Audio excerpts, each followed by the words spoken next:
Erika Kirk, but she cries real tears.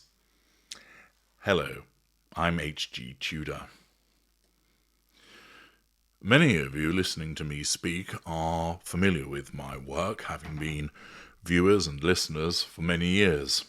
Some of you may be more recent to coming across my work, perhaps born out of an interest in relation to the behaviour of Erika Kirk. You might have watched her and thought, there's something a little bit off in the way that she behaves. There's something that doesn't quite make sense. And therefore you've been drawn to my videos and my channel. If that's applicable to you, I would encourage you to access much of my work, as I have thousands of videos covering lots of different people, but also lots of different topics in relation to narcissism. I explain to you the different types, the different manipulations, the different facets of the narcissistic dynamic, why the narcissist does as he or she does, why people are targeted, the behaviours of our victims, and much more besides. It's fascinating material which helps you understand so much of what you may be dealing with, what you might have dealt with, what you potentially might come across in the future. But it also helps you understand why people behave in a particular way. One of the particular criticisms that has been levelled at Erika Kirk is that she has been engaging in performative grief. That following the assassination of her husband, she has made lots of public appearances and appears to be revelling in the limelight and the publicity, but also that she turns on the waterworks, either dabbing at her eyes when there appear to be no tears, or on occasions the tears can be seen. What's going on? Many of you formed the view there's something not right, her crying is performative. But you may then be met by either your own mind going, but then again, whilst there are some instances where I can see there are no tears, yet she dabs at her eyes, in other instances I can see that she's crying. So is it genuine sometimes, and then not others? In other instances, it might be that you believe that her grief is entirely performative, and yet you have faced opposition from individuals who've suggested it can't be. Look, there are real tears that she's crying, so your allegation of performative behaviour fails. And I'm going to explain to you what is actually going on in relation to the behaviour of Erika Kirk vis-à-vis her grief. I've explained hitherto that Erika Kirk is a narcissist, which means that there are a certain set of behaviours that are applicable to her. There is an absence of emotional empathy, but she has the ability to make it look like she has emotional empathy. This is called cognitive empathy. She doesn't know what she is. She pursues control over people.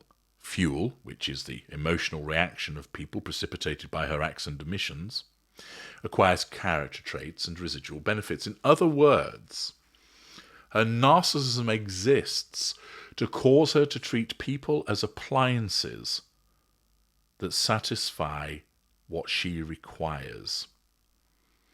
She doesn't behave in the way that she does for the reasons that you would ordinarily think, but her behaviours are driven by her narcissism, the engine that causes her to behave in a particular way to get to those prime aims. When it comes to grief, the fact is that unlike a non-narcissist, she doesn't grieve for the death of her husband Charlie Kirk in the way that other people would do so, although she thinks that she does.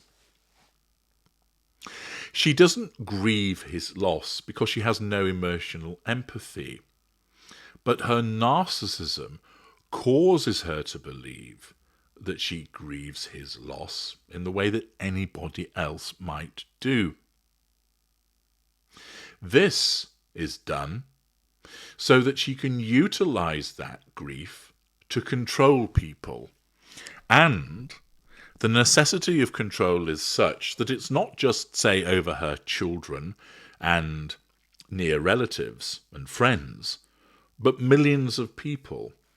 That by utilizing the loss of her husband, her narcissism allows her to assert control over millions of people because they feel sorry for her, like anybody ordinarily would, for someone who has lost somebody close to them and in tragic circumstances. It allows her to draw fuel by way of people's expressions of sympathy for her, their admiration for her courage, their support. All of those reactions, from saying, "Well done, Erika," or "Are you okay?" to clapping and cheering her when she's made public appearances, all of this provides her with fuel, which is the lifeblood of the narcissist. It allows her to acquire character traits from other people to pass off as her own experiences, and it gives access to residual benefits. Two of the most prominent for her would be the management of the facade and access to money. In order to control people, to draw fuel, to access those character traits and those residual benefits, her narcissism causes her to believe that she is grief-stricken, so she can then put on a particular display which causes people to then be sympathetic to her, appreciative of her, and admiring, thus demonstrating they are under control and providing her with fuel. In essence, the death of her husband is exploited by her narcissism to get what she requires. Now, it's important to understand she does not regard herself as exploitative because the narcissism doesn't allow her to know that that's what she is doing. She does not know what she is. She does not know that she needs control. She does not know that she needs fuel, etc. But having established her behaviors as demonstrating that she is a narcissist, we know that that's what's driving her behaviors. Accordingly, in order to get to those prime aims, her narcissism must cause her to create an appearance of grief. She must believe that she's grieving, for it isn't the case that she thinks, "I know I'm not really sad, but I'll pretend to be." That isn't the case. She is not an aware narcissist. She truly believes that she is grief-stricken because that has the greater potential for a more convincing performance. However, because it's not genuine, the performance will vary dependent upon the type of narcissist she is with regard to its efficacy. In other words, think of it like an actor who has been hired and has been told, "Okay, in this scene, your husband has been assassinated. You need to make a public appearance, and you therefore need to be grief-stricken. Off you go." Some actors would absolutely nail that brief, that they would put on a convincing display that if you didn't know they were an actor, you would think that they had legitimately lost their spouse in relation to an assassination. They would be able to cry, and you would think that their grief was genuine because you didn't know that they were an actor. Some actors wouldn't do it as particularly well. They may be rather wooden. It may be somewhat incongruous. It might be that they can't muster the tears, yet they make the facial expression, that they dab at their eyes, but there's no tears that come. It might be that their facial expressions don't really accord with what you would understand to be grief. Effectively, the narcissism causes Erika Kirk to act, although she doesn't know that that's what she's doing. It causes her to behave in a particular way with the approximation of grief. And this means that in some instances, she is able to cause the tears to flow, and then in other instances, she can't. This is because there is a variance in the standard of acting, albeit it is not conscious acting, that results in sometimes tears being seen and other instances that they are not. Do understand, Erika Kirk is not stood there thinking, I don't give a jot about Charlie, I'm not upset in the slightest, I'll just make it look like I am. It doesn't work that way. She believes that she's grief-stricken because the narcissism tells her that. It is like the brief that she has been given, but she doesn't know that it's a brief. It's the reality for her. However, we know that because she is a narcissist, the only person that she would ever grieve for is herself, because herself is the only person that matters. In the world of the narcissist, all people are appliances which are there to be exploited by the narcissist. Exploited for control, fuel, character traits, and residual benefits. This means that the narcissist doesn't actually love you. The narcissist just demonstrates an approximation of love to convince you that you are loved, so you're controlled and you provide fuel.